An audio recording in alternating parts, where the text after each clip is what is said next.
الحمد لله والصلاة والسلام على نبينا محمد وعلى آله وصحبه أجمعين، أما بعد.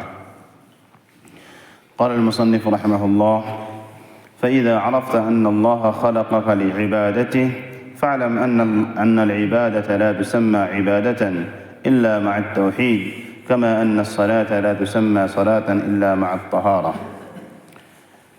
اس سے پہلے کے دروس میں یہ بتایا گیا تھا کہ دین حنیفیت کیا ہے، جس میں یہ بات پتہ چلی تھی کہ دین حنیفیت یہ ہے کہ اللہ تعالیٰ کی ہی عبادت کی جائے، اس کے ساتھ کسی کو شریک نہ کیا جائے. مصنف رحمہ اللہ نے آگے فرمایا کہ جب آپ نے یہ بات جان لیا کہ اللہ تعالیٰ نے آپ کو پیدا کیا ہے لعبادتی ہی، اس کی عبادت کے لیے، یہ بات پتہ چل گئی تو یہ بات بھی آپ جان لیں. فَاعْلَمْ أَنَّ الْعِبَادَةَ لَا تُسَمَّى عِبَادَةً إِلَّا مَعَ التَّوْحِيدِ. کہا کہ جب آپ کو یہ بات پتہ چلی کہ اللہ نے آپ کو، ہم کو، سب کو عبادت کے لیے پیدا کیا ہے، تو یہ بات بھی جان لیں کہ عبادت اس وقت تک اس کا شمار نہیں ہوگا یا اس چیز کو عبادت نہیں کہا جائے گا جب تک کہ وہ توحید کے ساتھ نہ ہو. توحید کے ساتھ کوئی کام کر رہے ہیں تو وہ عبادت کہلائے گی. کما ان الصلاة لا تسمى صلاة الا مع الطہارة. بڑی پیاری مثال دیا ہے مصنف رحمہ اللہ نے. جیسے نماز اس وقت تک نماز شمار نہیں ہوتی جب تک کہ وہ وضو کے ساتھ نہ ہو. ایک آدمی نماز پڑھے، 10 رکعت نماز پڑھ لے، لیکن بے وضو پڑھے، بغیر وضو کے، وہ نماز شمار ہوگی؟ نہیں ہوگی. تو آپ یا کوئی بھی آدمی کوئی بھی اچھا کام کرے، وہ کام شمار نہیں ہوگا، وہ عبادت نہیں کہلائے گی جب تک کہ وہ توحید کے ساتھ نہ ہو. تو یہ ضروری ہے توحید، ورنہ غیر مسلم کفار و مشرکین بھی بہت سارے اچھے کام کرتے ہیں، لیکن ان کا بدلہ کیا آخرت میں ملے گا؟ نہیں ملے گا. تو آخرت میں بدلہ لینے کے لیے کنڈیشن یہ ہے کہ وہ عبادت یا وہ اچھا کام توحید کے ساتھ انجام دیا گیا ہو، تو وہ قابل قبول ہے. جس طرح سے نماز وضو کے ساتھ ہو تبھی وہ نماز شمار ہوگی، ورنہ کتنوں سجدے کر لیں وہ نماز شمار نہیں ہوگی.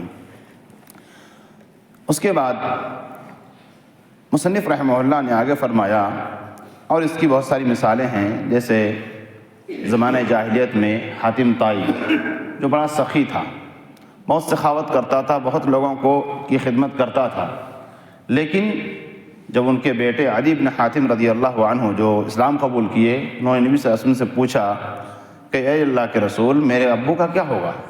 وہ تو بڑے سخی تھے، وہ تو بڑے دان کرنے والے، خیرات کرنے والے تھے، لوگوں کی مدد کرتے تھے.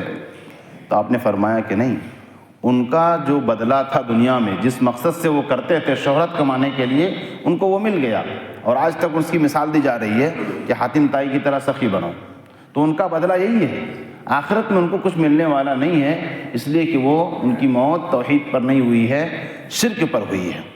لہٰذا شرک کی حالت میں کیا ہوا، سارا کام دنیا تک محدود رہ جائے گا.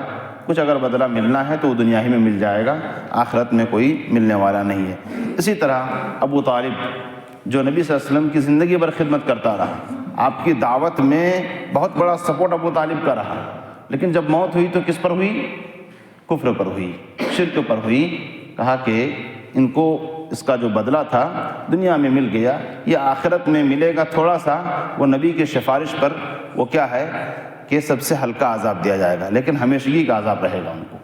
تو عقیدہ توحید رہنے سے ہمارے اچھے اچھے کام، اس کی قیمت بنتی ہے. عقیدہ توحید کے بغیر اتنا بڑا اچھا کام کر لیں، اس کی کوئی قیمت اللہ کے یہاں نہیں ہے.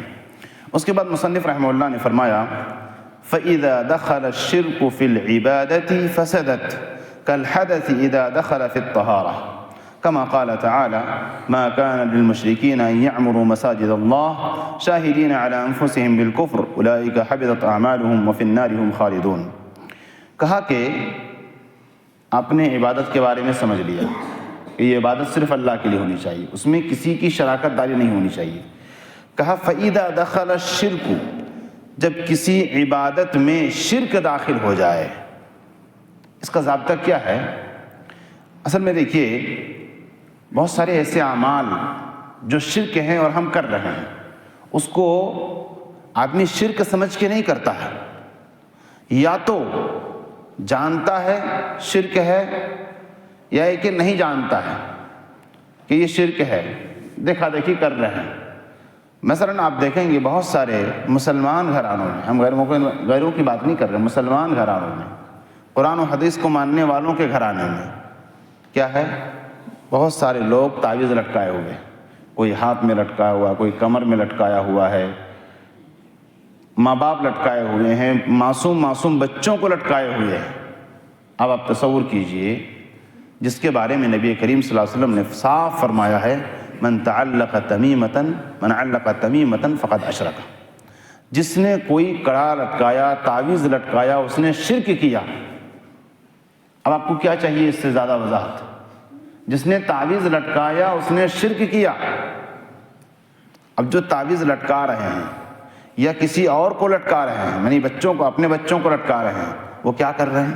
بچوں کی تو کوئی غلطی نہیں ہے، ماں باپ کی غلطی ہے، اور ماں باپ گویا کہ اس بچے کو یہ تربیت دے رہے ہیں کہ تم تعویذ لٹکائے رکھو اور آگے بھی تم چلتے رہو، یعنی شرک کا راستہ دکھا رہے ہیں ہم اور آپ، جس کے بارے میں اللہ تعالیٰ کا صاف اعلان ہے ان اللہ لا یغفر ان یشرک بہ، کہ اللہ رب العالمین مشرکوں کو معاف نہیں کرے گا اگر وہ اسی حالت پہ مر گئے تو یہ شرک ہے۔ اور دیکھیے تعویذ کے حوالے سے اتنا ڈر چڑھا ہوا ہوتا ہے لوگوں کا کہ کبھی توفیق نہیں ہوتی ہے کہ کسی تعویذ کو جو دیا ہے کسی نے تعویذ، اس تعویذ کو کھول کر دیکھیں، کھولنے کی ہمت نہیں ہوتی ہے، ڈر چڑھا ہوا ہوتا ہے کہ اگر ہم کھول لیے تعویذ کو تو نہ جانے کیا تکلیف آ جائے گی، جس نے دیا ہے وہ مصیبت لا دے گا۔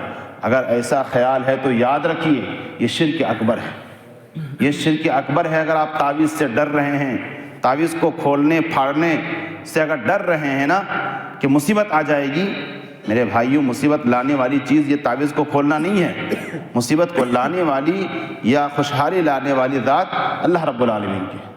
تو اس طرح کا ڈر اگر ہے تو یاد رکھیے یہ ڈر شرک اکبر ہے، یہ خوف سر ہے، یہ شرک اکبر ہے۔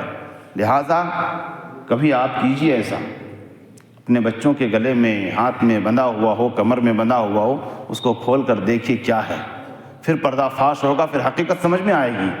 الحمدللہ ہم نے کئی تعویذ کھولے ہیں اور کھولنے کے بعد پتہ چلتا ہے کہ کچھ نہیں ہے اندر، کچھ نہیں ہے اندر۔ یہ بچے کچھ دکان سے لیتے ہیں کاغذ میں اور پھینک دیتے ہیں، ایسے کاغذ بھی بھرے پڑے ہیں، ایسے ہی گھس دیتے ہیں، نہ جانے کیا لکھتے ہیں اس میں۔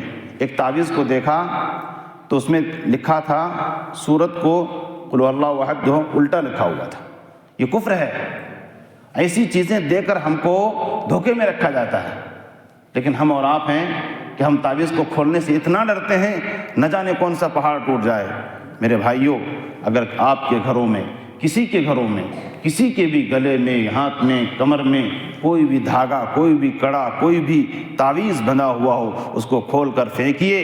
نبی صلی اللہ علیہ وسلم کا اعلان ہے ما افلحت ابدا، اس کو انزعها فانها لا تزيدك الا وهنا، اس کو کھول کر پھینکو، اس لیے کہ اگر اس کو نہیں کھولو گے تو تمہاری بیماری بڑھتی جائے گی اور تم آخرت میں کبھی کامیاب نہیں ہوگے۔ اتنے صاف اعلان ہونے کے باوجود ہمارے گھروں میں اس طرح کی شرک، یہ شرک ہے۔ کہا کہ اگر کسی بھی عبادت میں شرک داخل ہو جائے تو اس عبادت کو یہ شرک فاسد کر دیتی ہے، ختم کر دیتی ہے۔ کیسے؟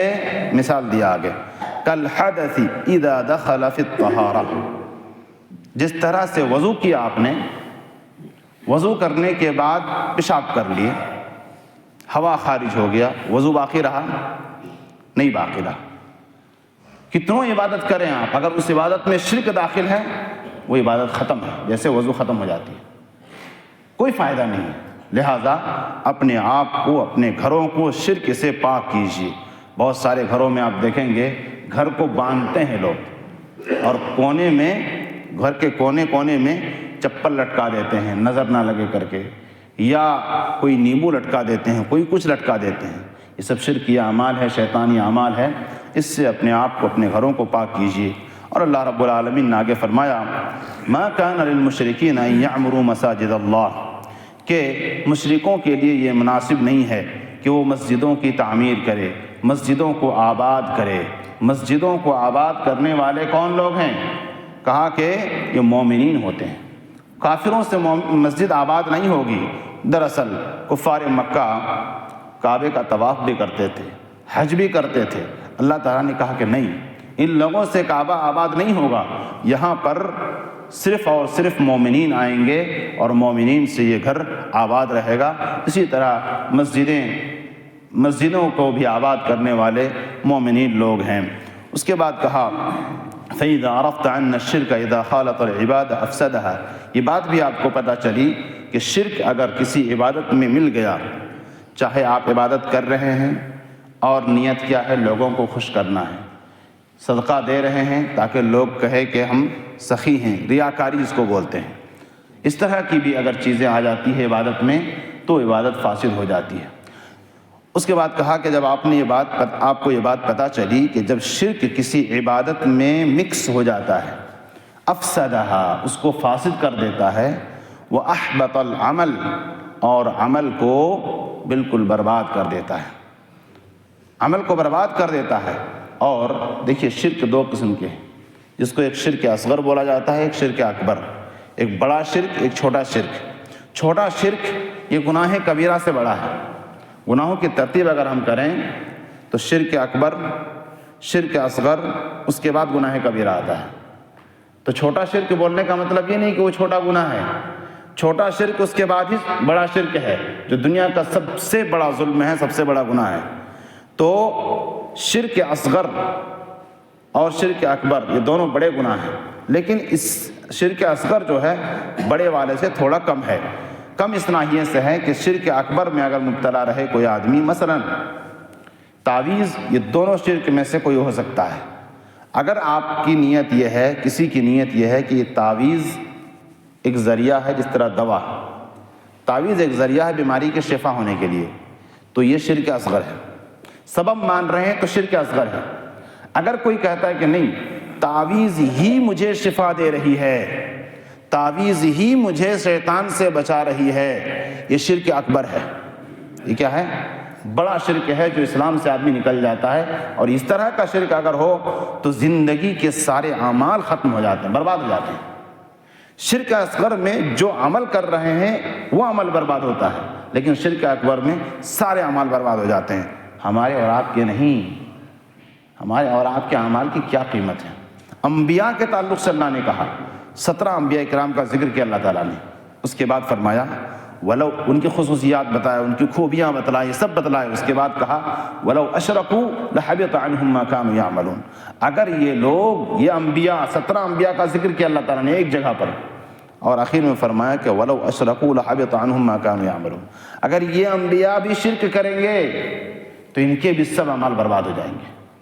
اتنا ہی نہیں بلکہ ہمارے نبی محمد صلی اللہ علیہ وسلم کو بھی کہا گیا لئن اشرکت لیحبطن عملک، اے محمد صلی اللہ علیہ وسلم، آپ کے اعمال پوری امت کے لیے دلیل ہے، امت کے لیے آئیڈیل ہے، کتنا قیمتی عمل ہے۔ کہا کہ اگر آپ بھی شرک کریں گے نا، آپ کے بھی سارے اعمال برباد ہو جائیں گے، زندگی کے سارے اعمال برباد ہو جائیں گے۔ ہمارے اور آپ کے اعمال کی کیا حیثیت؟ ہم تو عبادت کرتے ہیں تو پورے اخلاص کے ساتھ نہیں کر پاتے ہیں، اور ہمارے گھروں میں شرک موجود ہے۔ لہٰذا کہا کہ سارے اعمال برباد ہو جاتے ہیں۔ وَصَارَ صَاحِبُهُ مِنَ الْخَالِدِينَ فِي النَّارِ، اور جو شرک کرنے والا ہے وہ ہمیشہ کا جہنمی ہو جاتا ہے۔ جب آپ نے یہ ساری اہمیتیں پتہ لگا لیا، معلوم ہو گیا، تو آپ کو یہ بات بھی پتہ چل گئی ہوگی عرفت ان اہم ما علیک معرفت ذلک، تو آپ کو یہ بھی سمجھ میں آنی چاہیے کہ اس موضوع کو، شرک اور توحید، اس کو سمجھنا کتنا ضروری ہے، اس کو سمجھنا کتنا ضروری ہے، یہ بات بھی آپ کو پتہ لگ جائے۔ لعل اللہ ان یخلصک من هذه الشبکہ، اللہ تبارک و تعالیٰ تمہیں سب کو، اللہ تبارک و تعالیٰ اس جال سے بچائے رکھے۔ یہ شرک ہے، ایک جال کہا اس کو، اس جال سے بچائے رکھے، اور وہ کیا ہے؟ شرک باللہ ہے۔ وذلک بمعرفت 4 قواعد ذکرہ اللہ تعالی فی کتابہ، اور یہ معرفت، یہ جانکاری ہم لوگ حاصل کریں گے انشاءاللہ 4 قاعدے پڑھ کر کے، 4 اصول، 4 ضابطہ پڑھ کر کے۔ اور یہ قواعد کہاں ہیں؟ جس کو اللہ رب العالمین نے قرآن میں ذکر کیا ہے۔ انشاءاللہ اب اگلے دروس میں وہ قواعد ایک ایک کر کے ہم لوگ پڑھیں گے۔ اللہ رب العالمین سے دعا ہے کہ اللہ رب العالمین ہمیں شرک جیسے بدترین گناہوں سے محفوظ رکھے۔ اللہ رب العالمین ہمیں جب تک دنیا میں رکھے توحید پر زندہ رکھے، شرک سے محفوظ رکھے، آمین۔ وآخر دعوانا الحمدللہ رب العالمین۔